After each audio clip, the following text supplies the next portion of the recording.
Buenos días, buenas tardes o buenas noches, dependiendo de la hora en la que estés viendo esta videoclase. El día de hoy vamos a tratar un tema de la materia de gestión de la producción 2. Estaremos hablando sobre la planificación de los requerimientos materiales, también conocidos como MRP. Específicamente tocaremos el tema de la explosión del sistema MRP. Para esto primero requerimos, ponernos en contexto. El MRP original data de los años 60, cuando las siglas correspondían a la parte de la planificación de los requerimientos de materiales, ahora llamado MRP1. El MRP1 permite a una compañía calcular cuánto de material o cuánto material de cada tipo requiere y en qué momento lo voy a estar fabricando. Básicamente consiste en el desfasamiento de necesidades de materia prima en función del programa maestro de producción y definir en este caso la parte de los tiempos de entrega de la parte de la materia prima. Para poder desarrollar la parte del sistema MRP, yo me tengo que basar en los datos de la parte del plan maestro de producción. Esto será nuestra base, ya que, como recordaremos, la parte del plan maestro de producción nos habla sobre productos terminados y el MRP nos habla sobre los diversos elementos o diversos subensambles que conforman la parte del producto terminado. La finalidad del MRP es definir para cada uno de esos componentes las cantidades y los momentos en los que tienen que empezarse a fabricar con la finalidad de cumplir los requerimientos, en este caso, establecidos en la parte del plan maestro de producción, siempre con miras a minimizar la parte de los costos de inventario. Recordaremos que el MRP, su finalidad, en este caso base, es la parte de la minimización de los costos o la minimización de los stocks dentro de lo que son los diversos almacenes. Ese es el fundamento principal. Para poder entender de dónde se toman la parte de los diversos insumos de información, los diferentes programas, tenemos esta parte del esquema, en donde en la parte superior tenemos nosotros la parte del programa maestro de producción. Recordemos que la parte del programa maestro de producción es una demanda independiente y se fundamenta en dos datos o dos fuentes de información. La primera de ellas son las órdenes de los clientes, que son los pedidos reales que ya están establecidos de los clientes, y por el otro lado tenemos la parte de los pronósticos de la demanda. Todo esto hablando de productos terminados. Una vez definiendo la parte del programa maestro de producción, en donde, como les mencionaba, yo voy a estar fundamentando cuántos productos terminados y en qué momento los voy a estar requiriendo, que eso es lo que me menciona la parte del programa maestro de producción. Yo tengo que desarrollar la parte del MRP. ¿Para qué? Para poder determinar en qué momento y en qué cantidades voy a estar requiriendo cada uno de los ítems, cada uno de los elementos, cada una de las materias primas, cada uno de los subensambles que conforman ese producto terminado al cual se refiere la parte del programa maestro de producción. Ahora, para yo poder desarrollar la parte del MRP o MRP1, yo requiero de igual forma información. Por lo regular, nosotros trabajamos con tres fuentes de información para poder desarrollar correctamente la parte del MRP. La primera de ellas es la parte de la lista de materiales, como viene en la parte izquierda. En este caso, ¿de qué nos habla la parte de la lista de materiales? Pues es básicamente un listado en donde se menciona cada uno de los elementos, cada uno de los subensambles y cada una de las materias primas que conforman un producto terminado. ¿Correcto? Esa es la parte de la lista de materiales. Otra fuente de información, pues evidentemente es la parte del programa maestro de producción, en donde me menciona, en qué momento voy a requerir el producto terminado y en qué cantidades, ya que ese va a ser el fundamento para yo poder desarrollar la parte del MRP de manera concreta. Recordemos, como ya lo vimos en clases anteriores, que el desarrollo de la parte del MRP es totalmente en demanda dependiente. ¿Correcto? Viene dado en este caso o depende de lo establecido en la parte del plan maestro de producción. Y finalmente otra fuente de información es la parte de los registros de inventario, en donde yo tengo que definir o yo tengo que revisar cuántos elementos tengo de cierto ítem, de cierta materia prima para ser tomados en cuenta en la parte de mi explosión de producción, en este caso, de ese elemento y para poder cumplir en tiempo y forma con el número de productos requeridos, en este caso por el elemento padre o por el elemento de nivel superior, y poder así cumplir al final a cabalidad con lo que está establecido en la parte del programa maestro de producción. Recordemos, la planificación de requerimientos materiales va en función de la minimización de los costos de inventario. Por eso es importante definir y tomar en cuenta en este caso qué nivel de inventario tenemos actualmente, ¿no?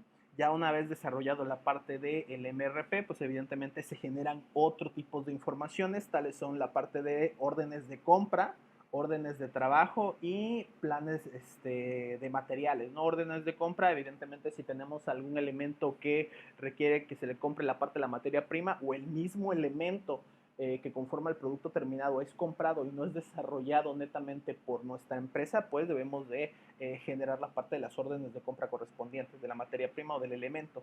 Y la parte de las órdenes de trabajo va en función a esta parte de los subensambles o ensambles que nosotros podemos llegar a tener dentro de la operación o dentro de nuestra fábrica para poder cumplir con la parte de la construcción del producto terminado.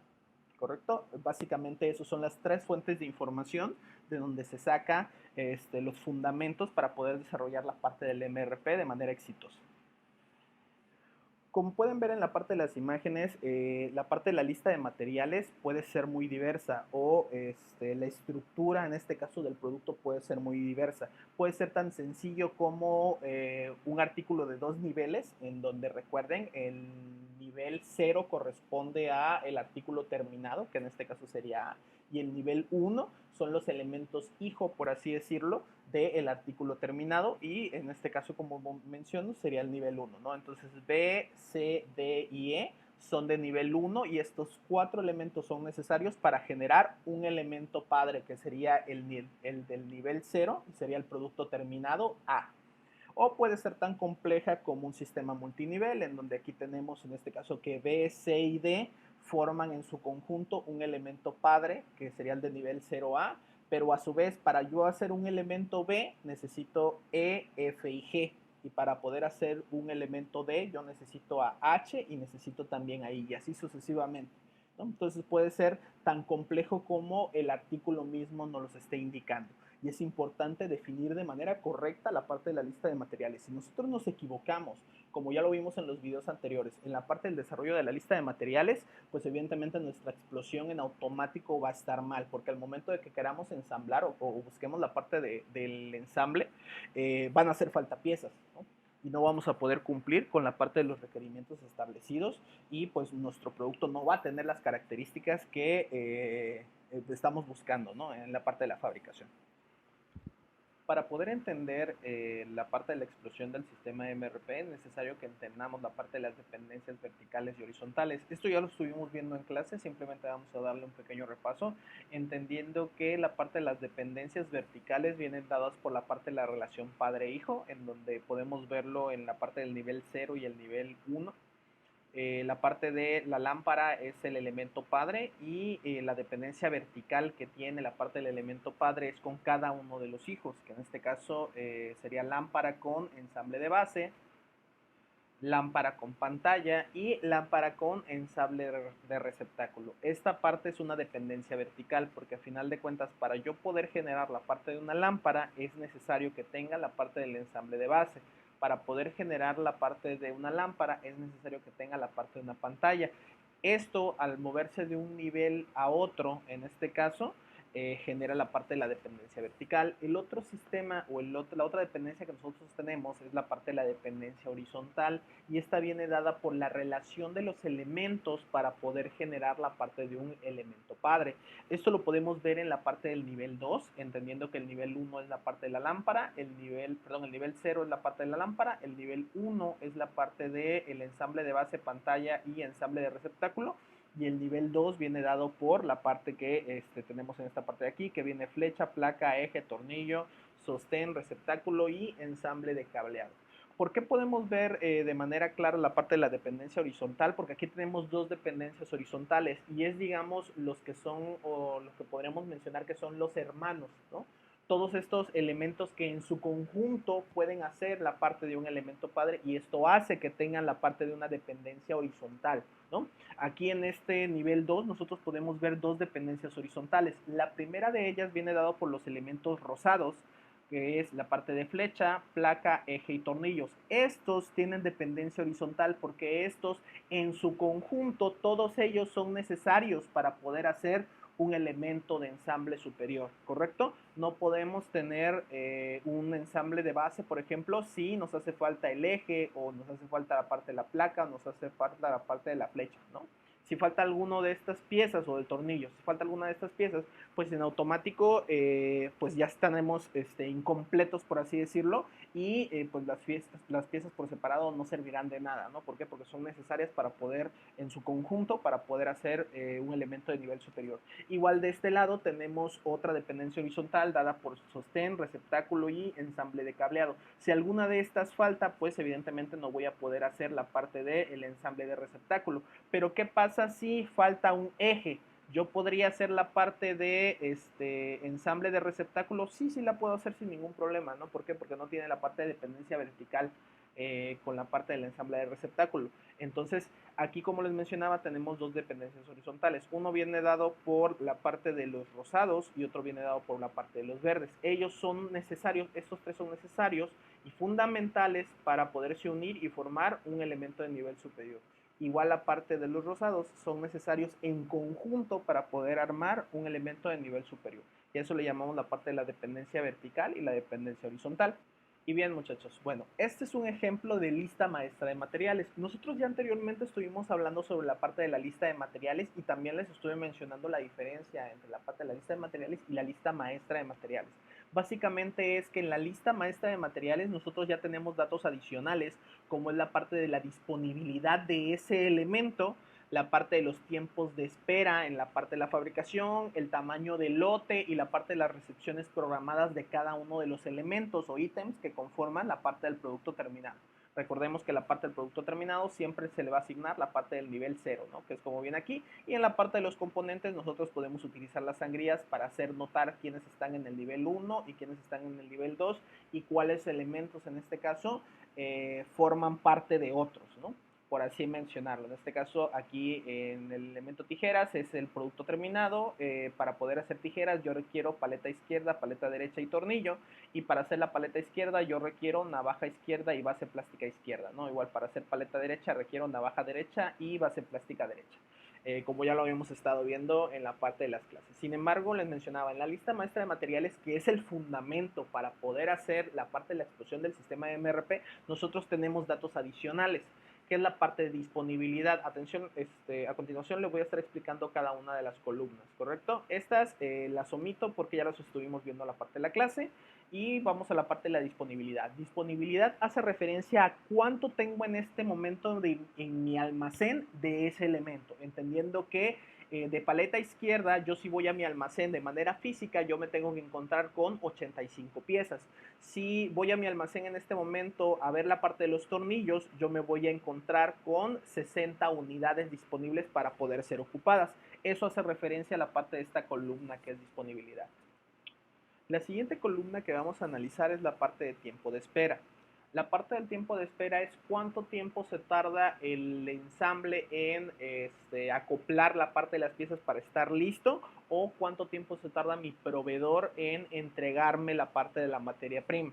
¿Correcto? Estos tiempos son unitarios, por así decirlo. ¿A qué hace referencia esto? Que es el tiempo en que me tardo en hacer ese acoplado, ese subensamble, o en que el proveedor me entregue esa pieza de manera específica. No son escalonados, por así decirlo, es decir, no lo voy a ir sumando. ¿Cómo podemos darnos cuenta de que no lo voy a ir sumando? Bueno, porque aquí en la parte del elemento tijeras, que se supone que es el producto terminado, pues menciona que nada más voy a tener o que va a estar lista una semana después de que yo lo pida, ¿no? O después de que yo lo solicite.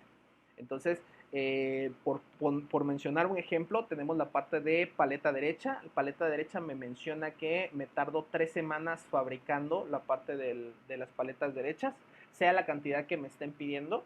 Y evidentemente la paleta derecha yo lo voy a hacer uniendo las navajas derechas y las bases plásticas derechas. Pero nada tiene que ver con el tiempo de espera que tengo para que me entreguen las navajas derechas y nada tiene que ver con el tiempo de espera que tarda en entregarme las bases plásticas derechas, ¿no?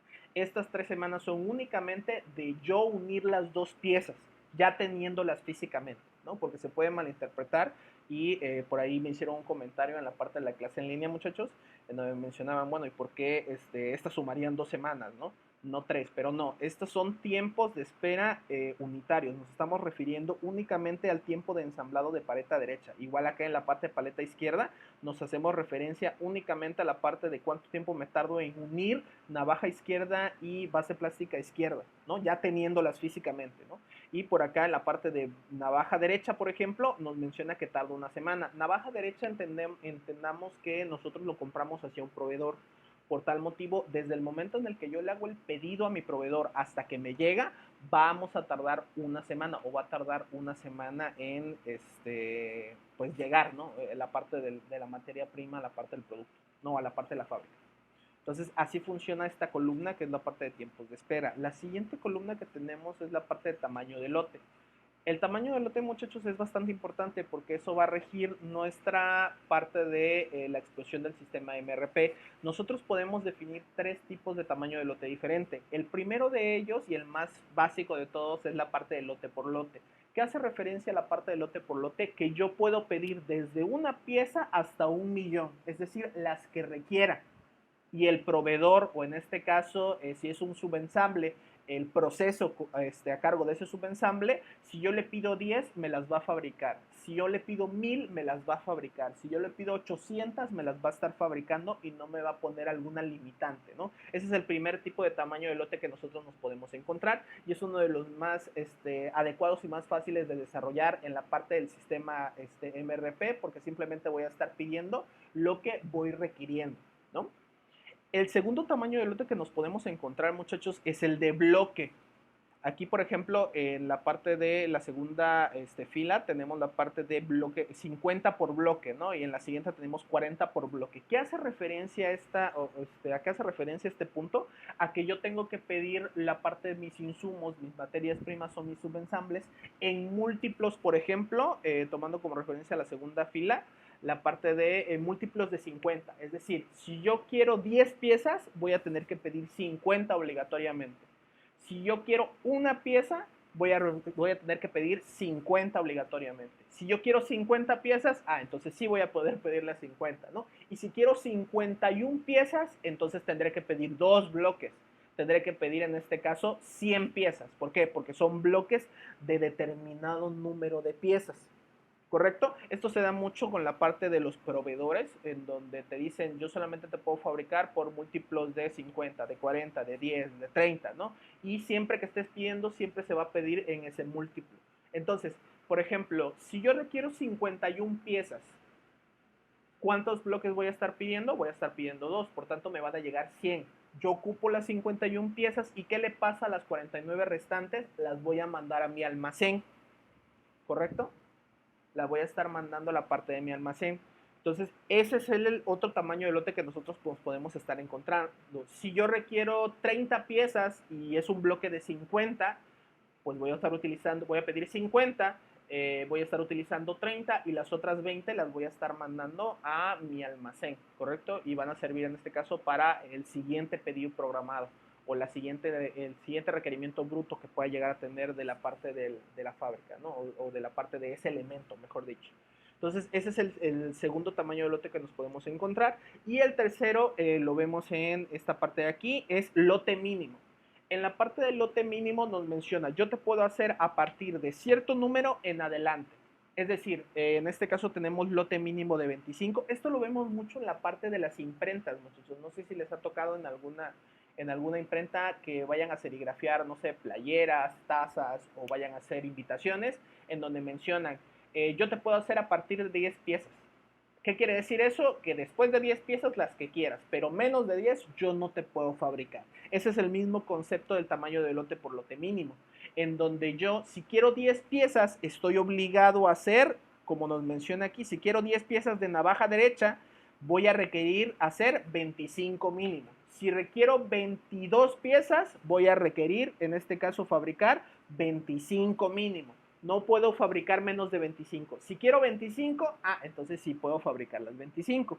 Y si quiero 26 o 27, yo puedo fabricar, o a mí me pueden fabricar las 26 o 27 piezas. ¿Por qué? Porque a partir de la frontera de los 25 del lote mínimo, ya me pueden fabricar el número que yo quiera, pero menos que eso no. Entonces, siempre que requiera desde una pieza, siempre voy a pedir el mínimo, ¿correcto? Y ya si requiero más de la frontera, en este caso del lote mínimo, pues entonces ya podré mandar a pedir exactamente las que estoy necesitando. Esos son los 3 tipos de tamaño de lote que nosotros podemos encontrar.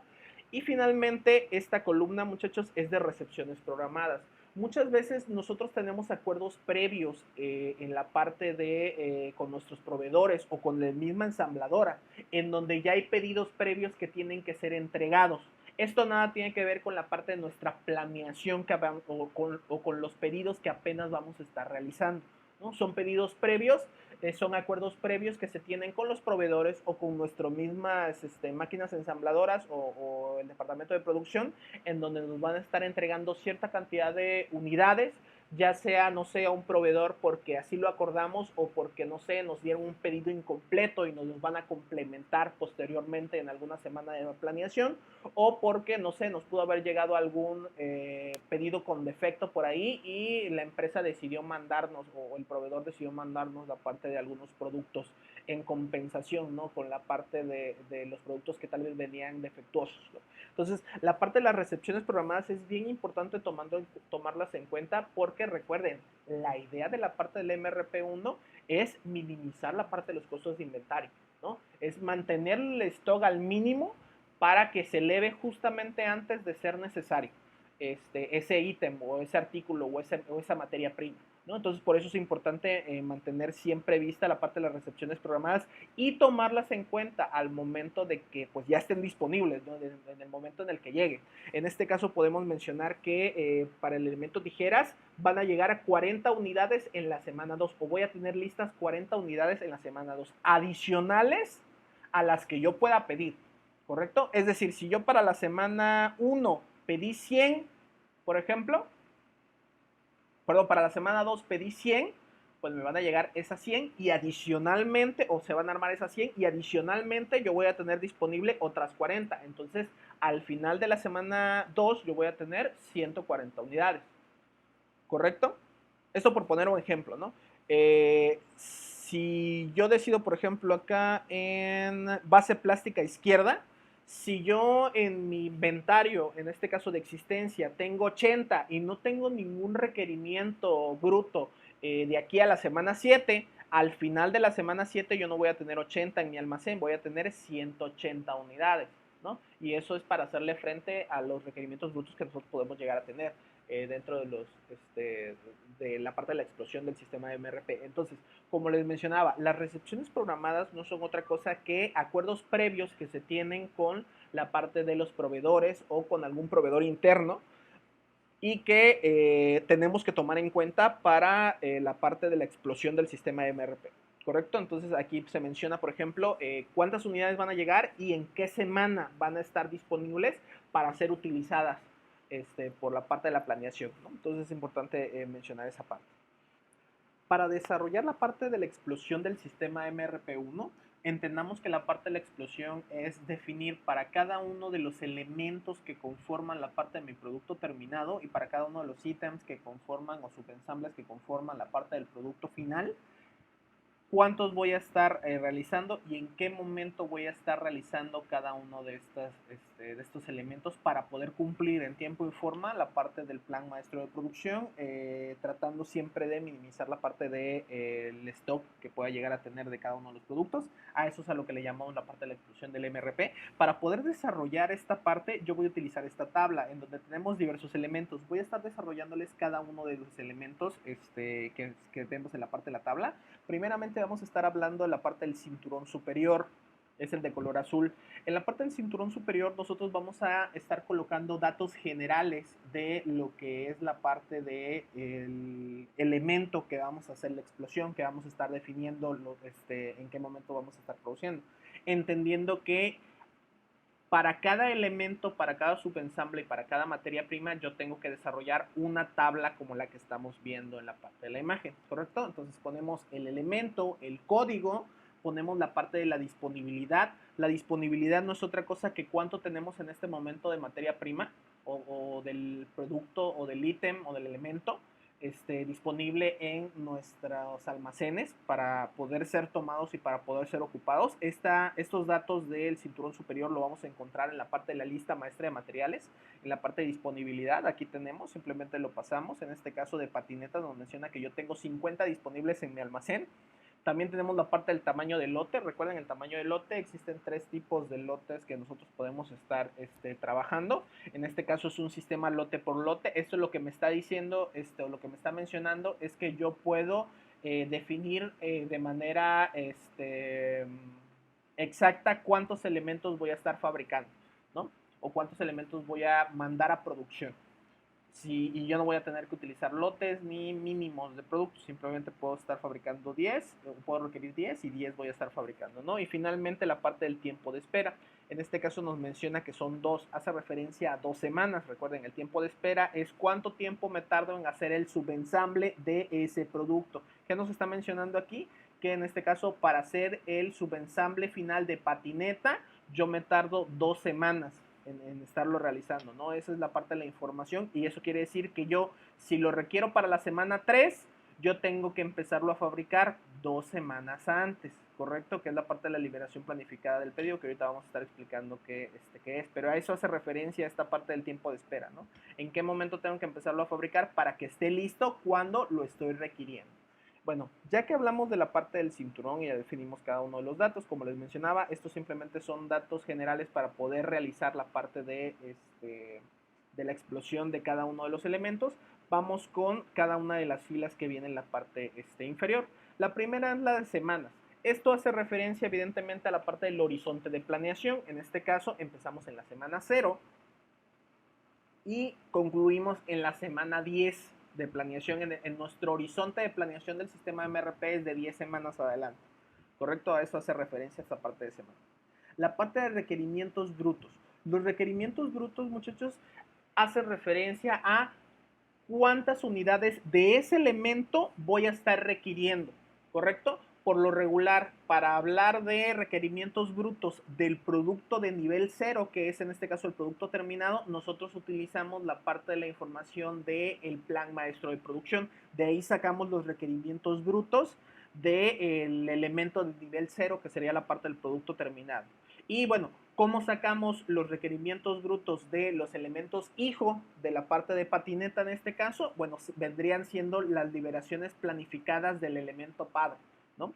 Eso es lo que vendría siendo esta parte de los requerimientos brutos para los elementos de nivel inferior, ¿correcto? Los de nivel 1, nivel 2, etcétera, etcétera, etcétera, ¿no? Y tiene que ver ahí nuevamente la parte de la relación padre-hijo y la relación vertical para definir en este caso cuál liberación planificada vamos a estar tomando en cuenta para que sean los requerimientos brutos del otro elemento. Esto lo vamos a estar analizando más a profundidad ya cuando estemos viendo la parte del ejemplo para que no se pierda, ¿correcto? Pero la parte de los requerimientos brutos es cuánto o qué cantidad de ese elemento voy a estar requiriendo y en qué semana lo voy a estar requiriendo o me lo están requiriendo del nivel superior, ¿correcto? A eso hacemos la parte, o eso hace referencia a la parte de los requerimientos brutos. El siguiente, muchachos, son las recepciones programadas. Y aquí retomamos la parte de la idea que viene en la parte de la lista maestra de materiales, en donde me menciona la semana y la cantidad de unidades de ese elemento que me van a estar llegando. En este caso, la parte de las recepciones programadas no tenemos ninguna, por eso es que está en blanco.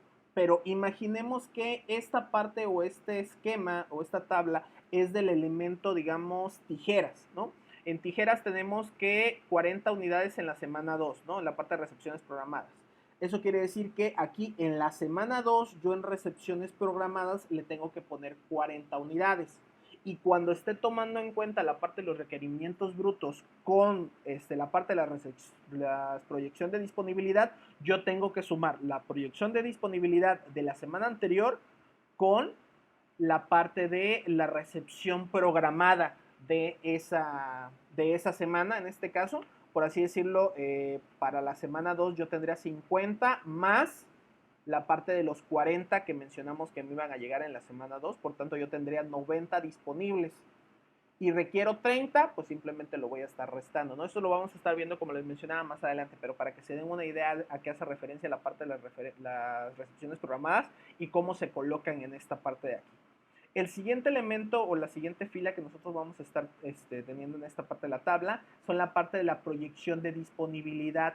La proyección de disponibilidad, muchachos, es cuánto me queda en mi almacén, ¿correcto? Entendiendo que para el inicio, en la semana 0, mi proyección de disponibilidad va a ser exactamente igual a lo que tengo disponible en mi almacén, que es esta parte de la columna que tenemos acá en la lista maestra de materiales. Es decir, en la semana 0 de tijeras yo empiezo con 60 en la semana 0. En paletas izquierdas yo empiezo con 85 en la semana 0. ¿Correcto? Y eso es lo que yo voy a estar colocando en la semana 0.